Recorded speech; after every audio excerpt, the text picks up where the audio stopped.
সম্মানিত শুধু মাহে রমজান রহমতের মাস, মাগফিরাতের মাস আর নাজাতের মাস। আমরা আল্লাহর কাছে দোয়া করব, আল্লাহ তাআলা যেন সত্যিকার অর্থে আমাদেরকে সে রহমত, মাগফিরাত এবং নাজাত অর্জনের তৌফিক দান করেন। সকলে আমিন বলি। আমরা গত 2 সপ্তাহ ধরে আলোচনা শুনছিলাম যে মাহে রমজান এটি অনন্য একটি মাস। এই মাসের মর্যাদা, দাম অন্য মাসের তুলনায় অনেক বেশি। তো সঙ্গত কারণেই আমাদের সকলের মনে প্রশ্ন হয় যে একই মাস, একই দিন আল্লাহ দিলেন, কিন্তু অন্য মাসের তুলনায় মাহে রমজানের ফজিলত এত বেশি কেন? প্রশ্ন হয় কিনা? এ প্রশ্ন হয় যে মাহে রমজানের দাম এত বেশি, যে মাসে আল্লাহ বান্দার প্রতি রহমত দেন, মাগফিরাত দান করেন, নাজাতের ব্যবস্থা করেন, যে মাসে আমলের এত এত সওয়াব। এর কারণটা কি? এর কারণ হলো মাহে রমজানে আল্লাহ তাআলা তার অসীম গ্রন্থ আল কোরআন অবতীর্ণ করেছেন। এটাই মূল কারণ, এটাই মূল কারণ।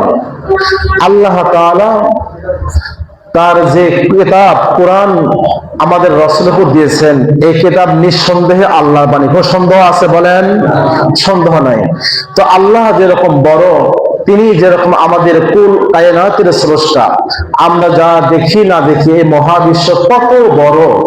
আপনারা যারা শিক্ষিত ব্যক্তি আছেন, মহাবিশ্ব সম্পর্কে আপনাদের জ্ঞান আছে, তারা জানেন মহাবিশ্বকে আল্লাহ তাআলা এত সুবিশাল করে তৈরি করছেন যে মহাবিশ্বের কাছে আমাদের যে এই পৃথিবীটা যেখানে আমরা বসবাস করি তার কোনো তুলনাই চলে না। কথা ঠিক কিনা? এটা এতই ছোট, এতই ছোট, বিশাল বড় মরুভূমিতে একটা বালুকার যে অবস্থা, প্রশান্ত মহাসাগরে 1 ফোঁটা পানির যে অবস্থা, মহাবিশ্বের কাছে পৃথিবীর অবস্থা এমন কিনা? তাহলে যে রব আমাদের জন্য এই কুল কায়নাতকে তৈরি করলেন, সে আল্লাহ ছোট না বড়? অনেক বড়। আল্লাহ যেহেতু বড়, আল্লাহর কথার দাম, আল্লাহর কথার মূল্য কম না বেশি? আমরা দুনিয়াতে দেখতে পাই মানুষের মধ্যে যে মানুষের মর্যাদা যত বেশি হয় তার কথার মূল্য তত বেশি। দেখেন আমাদের হুজুরদের কথাই বলেন, কিছু হুজুর আছে 1 ঘন্টা ওয়াজ করে 1 লাখ টাকা নেয় কিনা? শুধু তাই না, তার সিরিয়াল দেওয়ার জন্য কত কষ্ট, কত কি করা লাগে। কেন? ও আজকে আমিও করি, আমার থেকে টাকা দেয় না, আছে কিনা বলেন? কিন্তু সে এমনকি আমাদের সাথে নিম অজুদে সে করে, ও ভাইরাল হয়ে গেছে, তবুও টাকা 1 লক্ষ, তার কত অনেক বেশি, কারণ সে লোকটা বড় হয়ে গেছে। এরকম ভাবে রাজনীতিবিদদের বলেন, যে যে পেশায় আছে না কেন, হর পেশাতে যে দামি, তার কথার ওয়েট, সে কথার দাম তত বেশি কিনা? বেশি। তো যেহেতু মানুষের কথার পজিশন অনুযায়ী তার কথার দাম হয়ে থাকে, সুতরাং যে মহান আল্লাহ তাআলা আমাদেরকে আপনাদেরকে কুল কায়নাতকে তৈরি করেছেন, সে আল্লাহ অনেক বড়, অনেক বড়। আল্লাহ কত বড় এটা আমাদের বুঝে আসবে এবং গবেষণা করার দরকারও নাই। একদল মানুষ রাসূলের জামানায় আল্লাহকে নিয়ে গবেষণা করতেছিলেন। তো ওই মজলিসের পাশ দিয়ে হযরতে আব্দুল্লাহ ইবনে আব্বাস রাদিয়াল্লাহু তাআলা আনহুমা এবং রাসূল অতিক্রম করতেছিলেন। রাসূল এবং আব্দুল্লাহ ইবনে আব্বাস দেখতে পাইলেন তারা আল্লাহকে নিয়ে গবেষণা করে। রাসূল বললেন, লা তাতাফাক্কারু ফিল্লাহি, তোমরা আল্লাহকে নিয়ে গবেষণা করো না, তাতাফাক্কারু ফি খালকিল্লাহ, বরং আল্লাহর মাখলুক নিয়ে গবেষণা করো। গবেষণা করো পৃথিবীটা কত সুন্দর, এখানে গাছগাছালি কত সুন্দর, চন্দ্র ইত্যাদি যেগুলো আছে কত সুন্দর, পাহাড় পর্বত নদী নালা কত সুন্দর, মানুষ কত সুন্দর, এগুলো নিয়ে গবেষণা করো, আল্লাহকে পাবে। ফাইন্নাকুম লান তাকদিরু কদরা, কারণ আল্লাহকে নিয়ে গবেষণার সুযোগ তোমাদের নাই, এই জ্ঞান তোমাদের নাই। যে আল্লাহকে নিয়ে গবেষণার অনুমতি মানুষকে রাসূল দেন নাই। অতএব আল্লাহকে নিয়ে গবেষণা করেন না, এতটুকু জানেন আল্লাহ কত বড়। বলে আল্লাহ এত সুবিশাল, আল্লাহ এত সুমহান, তার কুদরত এত সুবিশাল যেটা আমাদের বুঝে আসে। আমরা শুধু এতটুকুই জানি আল্লাহ আল্লাহ, তিনি সবচেয়ে মহান, তিনি সবচেয়ে বড়, তিনি সার্বভৌম ক্ষমতার অধিকারী। সুতরাং আল্লাহ যেহেতু বড়, আল্লাহর কথার, আল্লাহর কালামের দাম বড় কিনা বলেন? কত বড় এটাও আমাদের বুঝে আসে না। অনেক বড়, অনেক বড়। আল্লাহ তাআলা যেহেতু বড়, আল্লাহর কথার মূল্য তত বেশি, তত বড়। আর আল্লাহর কথা হলো কালামুল্লাহ। আল্লাহ কথা কালামুল্লাহ, কোরআন মাজিদ। এই কোরআন মাজিদ রমজানুল মুবারকে অবতীর্ণ শুরু হয়েছে, এই জন্য অন্যান্য মাসের তুলনায় রমজানুল মুবারকের মর্যাদা বেশি হয়ে গেছে। অন্য কোনো পজিশন নাই। তারপরে সময় সব কিছু আল্লাহ করি, নাকি বলেন? আমি আপনাকে তৈরি করতে পারি নাই। তাহলে রমজানের মর্যাদা কেন বেশি? এটা সংক্ষিপ্ত কথা হলো কোরআনুল কারীমের মাধ্যমে। কোরআনুল কারীমের কারণে কি হয়েছে? এর মর্যাদা বেশি হয়েছে। অতএব কোরআনের সংস্পর্শে যারা এসেছে তাদের দাম কম না বেশি? দুনিয়াতে যদিও কম মনে হয়, কিন্তু আল্লাহ তাকে এমন সুবিশাল মর্যাদা দান করবেন যে মর্যাদা দেখে মানুষ ঈর্ষা করবে কিয়ামতের দিবসে। কোরআন অনেক দামি কিতাব। কোরআন নিয়ে আলোচনা করলে অনেক লম্বা আলোচনা দরকার, সেদিকে যাওয়ার সুযোগ নাই। আমি অন্য একটা বিষয়ে কথা বলবো। কোরআন আল্লাহর কিতাব।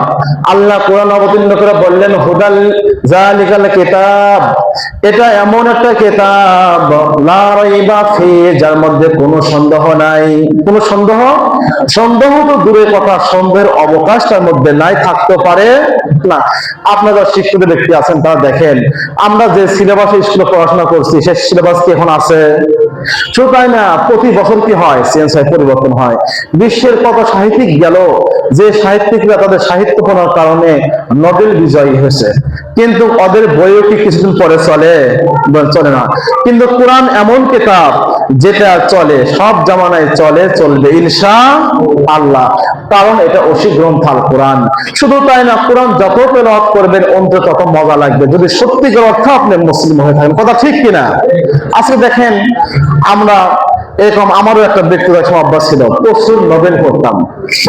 এরপরে এরকম ভাবে আপনারা বিভিন্ন জিনিস করেন, কিন্তু করে যে তৃপ্তি অর্জন হয়, আল্লাহর কসম কোরআন করে যে তৃপ্তি পান তার 100 ভাগের 1 ভাগ কখনো সম্ভব নয়। আমাদের দেশে জাতীয় কবিতা আছে কিনা বলেন? সেটা মূল্যবান কবিতা, যাকে বাংলাদেশের জাতীয় কবিতা বলা হয়। এটাও যদি আপনার দৈনিক 5 বার তেলাওয়াত করেন, ভালো লাগবে না? খারাপ লাগবে?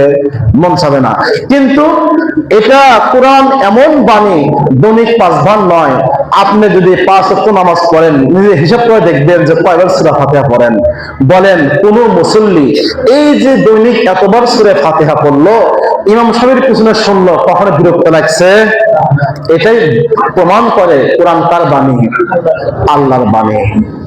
কোরআন যে আল্লাহর বাণী, শুনলে মজাই লাগে। এরকম বহু ঘটনা মনে আসতেছে। রাসূলের জামানায় রাসূলুল্লাহ সাল্লাল্লাহু আলাইহি ওয়াসাল্লাম যখন তাওহীদের প্রচার করতেছিলেন, রাসূলের একাত্মবাদের দাওয়াতকে স্তব্ধ করে দেওয়ার জন্য কাফের মুশরিকরা বারবার হস্তক্ষেপ করেছে, বহু চেষ্টা করেছে।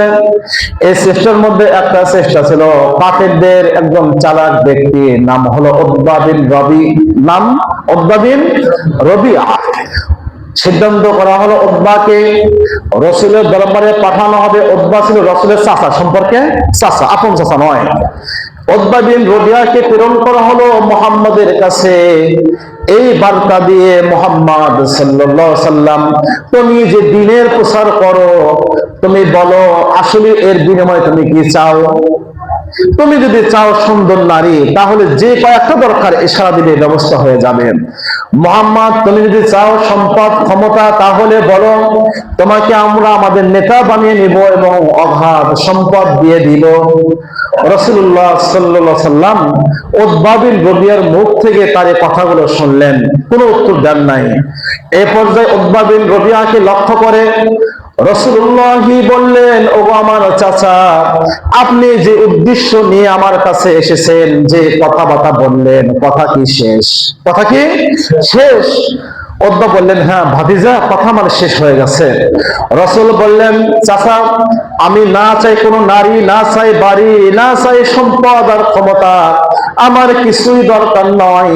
এমনকি আর সে কঠিন জিনিস যদি আপনারা আমাকে দিতে চান, তাও আমি গ্রহণ করব না। বরং যে তাওহীদের বাণী দিয়ে আল্লাহ আমাকে দুনিয়াতে প্রেরণ করেছেন, আমি এটাই প্রচার করব। উতবা বিন রবিআ বলেন, এরপরে মুহাম্মদুর রাসূলুল্লাহ তিনি আমার সম্মুখে সূরা তাহা এর প্রথম কয়েকটা আয়াত যখন তেলাওয়াত করলেন, আমি হাক্কা বাক্কা খেয়ে গেলাম, কিংকর্তব্য বিমূঢ় হয়ে গেলাম। আমি দৌড়াইয়া আমার গোত্রের সম্মুখে আসলাম, আসার পরে সেখানে ছিল উতবা, সাইবা, ছিল আবু জাহাল। ওনারা সকলেই আরবের মানে শীর্ষস্থানীয় ব্যক্তিত্ব। আমার সম্মুখে ওনারা বললো, ওনাদেরকে দেখলাম এক জায়গায় বসা আছে। আমি আমার নেতাদেরকে লক্ষ্য করে বললাম, আমাকে যে উদ্দেশ্য নিয়ে মুহাম্মাদের কাছে প্রেরণ করেছিলেন আমি ব্যর্থ হয়েছি, বরং মুহাম্মাদের মুখ থেকে আমি এমন একটা বাণী শুনেছি, আমি আমাদের দেবতার কসম খেয়ে বলি এটা কোনো দেবতার বাণী হতে পারে না, এটা কোনো জেনের কালামও হতে পারে না, এটা কোনো ভূত প্রেতাত্মার, এটা মনে করতে সময় প্রেতাত্মার কথাও হতে পারে না, এটা কোনো জাদু হতে পারে না, জ্যোতিষের কথাও হতে পারে না। নিঃসন্দেহে আমি মনে করি এটা মহান আল্লাহ তাআলার পক্ষ থেকে একটা বাণী। বলেন এ কথা আমরা বলেছি নাকি স্বয়ং কাফেররা মুহাম্মদ সাল্লাল্লাহু আলাইহি ওয়াসাল্লামকে বিভ্রান্ত করার জন্য যাকে প্রেরণ করলেন যে চালাক ব্যক্তি ওনার কথা? ওনার কথা। তাহলে কালাম এটা যদি আপনি সত্যিকার মুমিন হয়ে থাকেন তাহলে শুধু শুনতেই মন চাবে, শুনতেই মন চাবে। এটা একটা মুমিনের বৈশিষ্ট্য যে সে কোরআন নিজেও পড়বে, শুনতেও কি চাবে, মন চাবে। রাসূলুল্লাহ সাল্লাল্লাহু আলাইহি ওয়াসাল্লাম বলেন কালামুল্লাহ এমন ইন্নাল্লাযী লাইসা ফি জাওফিহি শাইউম মিনাল কুরআনি কাল বাইতিল খরিব। ওই হৃদয় যেই হৃদয় কোরআন থেকে খালি, কোরআনের কোনো অংশ তার মধ্যে নাই, ওই হৃদয়টা হলো একদম বিরান ভূমির মতন, একদম বিরান ভূমির মতন। বিরান ভূমিতে, বিরান ঘরে যেরকম সাপ বিশ্ব পোকামাকড় বসবাস করে, যে মানুষের হৃদয়ে কোরআনের কোনো অংশ নাই ওই হৃদয়টা হলো একদম বিরান। সেখানে বাস করবে তার শয়তান, সেখানে বসবাস করবে তার কুলিস। কথা ঠিক কিনা বলেন? এই জন্য আমাদের সন্তানদেরকে কোরআন শিক্ষা দেওয়া দরকার আছে কিনা? আছে। নিজে কোরআন শিখে আশ্চর্য বিষয়, কিন্তু ছেলে মেয়ে যে কোরআন শিখতে হবে আর ধান্দাও নাই।